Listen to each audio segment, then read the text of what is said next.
Hi, my name's Denise. I'm an artist and I live in Sydney, Australia.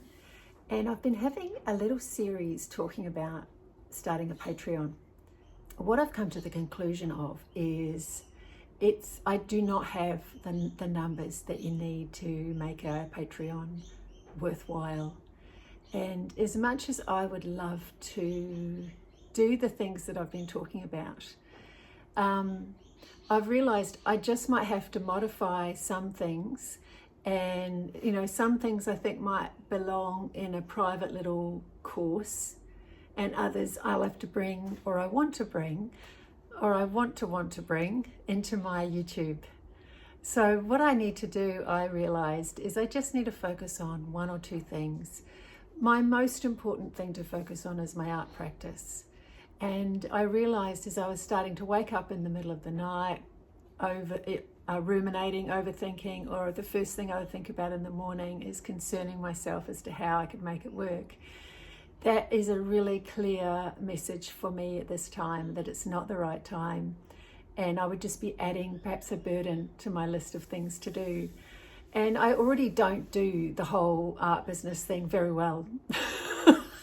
And so I think I was looking for a soft way to do, to have that exchange, to have that community building opportunity, bring my work into that sort of area and meet people there and sort of have that closer connection. But I realized, but that's just too much pressure to put on you, the person that might be there with three others. And me to then show up every week or month to create new work. Because you know what else I find difficult, to be honest, is the tier system. It's like you have a choice. You could do one amount and then that might be too high for people who have a really low budget.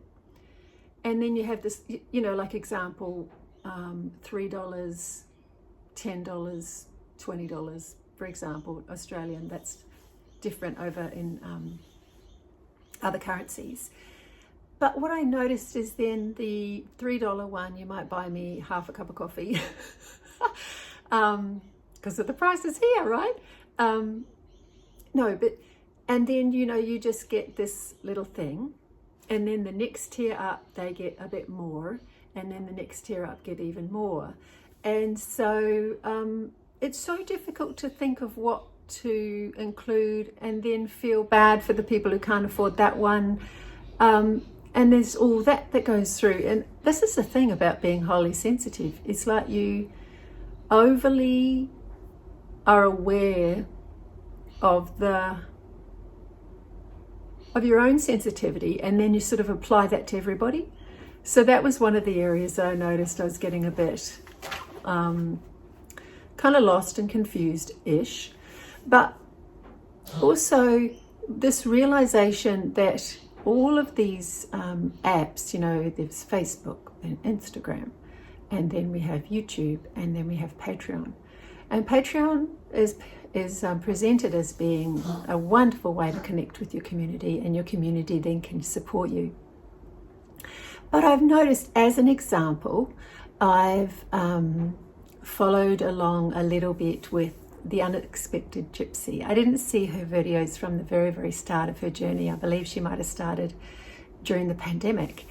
And she's gone right up over 100,000 followers or subscribers on her YouTube.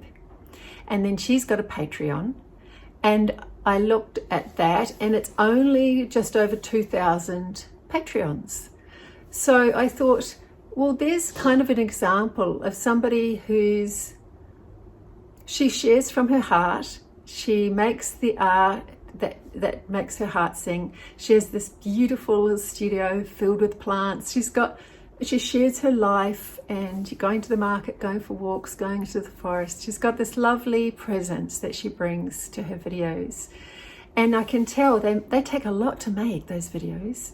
When you're going out in the countryside and you've got the camera watching you walking over into the distance, and there's all these other extra bits that I have not ventured into doing all that much yet.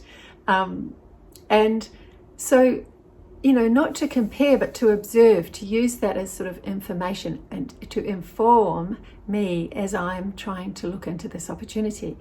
And just seeing that as an example, that's the statistics that I had heard on another very dry kind of a guy talking all about Patreon. And it was like this one, you can expect one Patreon to every 1,000 that you might have in your audience.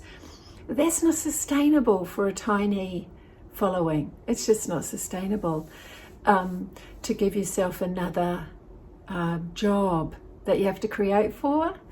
So it's really saddened me, I must admit. I have been hanging out and sort of being with the disappointment of the realization that actually, as much as my heart would love to create that little space, and it would be that, that sort of dreamlike space, the amount of work involved to then not only do my YouTube, but then think about what would I do for my Patreon.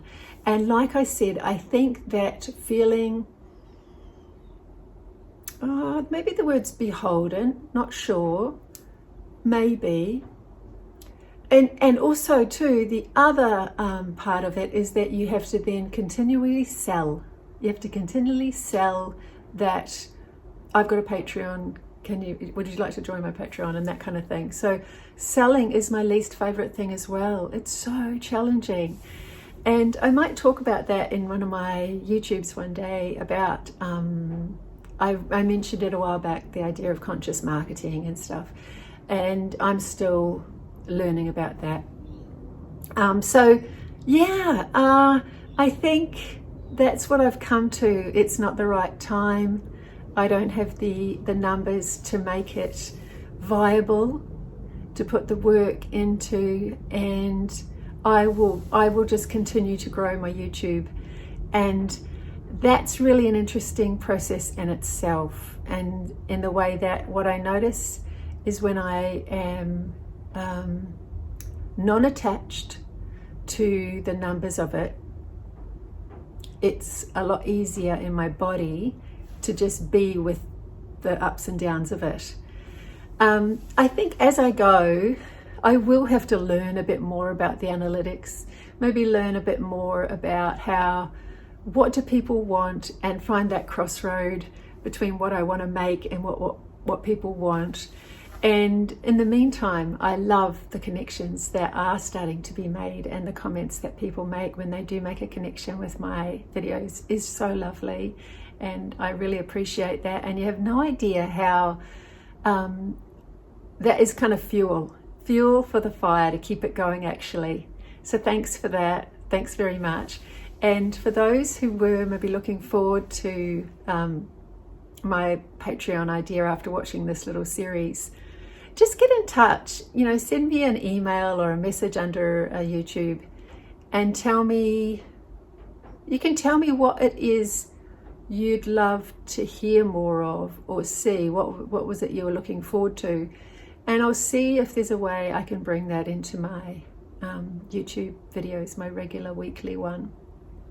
And, in due course, see if I can make some, even little wee courses that I could then put that real sensitive, quiet, that kind of work that I want to do in a very safe space. Because in some ways, the YouTube space is huge, vast, and doesn't feel incredibly safe, although I haven't had bad experiences, not too bad anyway. There's been a few kind of bristly comments, one or two, but if I get ratty comments on my YouTube, I'll just delete them. I'm not going to give them space on my little page to leave yucky things. It's just not going to work. So I'll just kick them off. Because it takes a lot of work, and actually sometimes it takes a lot of courage to share one's work, because I like sharing from my heart as well. I love sharing about what's happening in my, because I have a real hard time sometimes with the sensitivity, with the, bouts of kind of like the bit of depression, bit of all sorts of just big feelings And then to try and make the work, sometimes it's like I want to be in a certain state of feeling to be able to make the work. So working through those times, those low times, probably, as I think about it, is more needed in the journal. Not trying to make finished work when you're feeling like that. So anyway, that's what I've come to.